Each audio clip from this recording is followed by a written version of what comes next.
আজি অলপ গাঁৱলৈ ফুৰিবলৈ আহিছোঁ। কি ধুনীয়া এটা পৰিৱেশ আছে। এইফালে গোটেই পুখুৰীটো আছে, নদীখন। এইফালে আমাৰ পাপৰি হাই কৈ দিয়া। হাই ফুৰিবলৈ আহিছোঁ আজি অলপ। বেটেৰী চলাইছিলে আজি জীৱনত প্ৰথমবাৰ বেটেৰী চলাইছোঁ এখন। ধুনীয়া ধুনীয়া জাগা।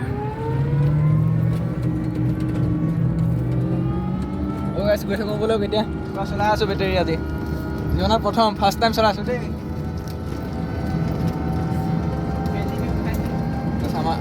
আমি কোন গৈ আছোঁ দেখাই দিম। চাওক পথাৰৰ সৌন্দৰ্য চাই লওক কি ধুনীয়া। সোণালী ধাননি চবকে চব।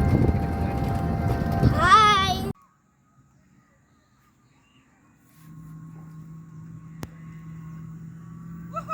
মজা মজা চলাই মজা লাগিছে আজি।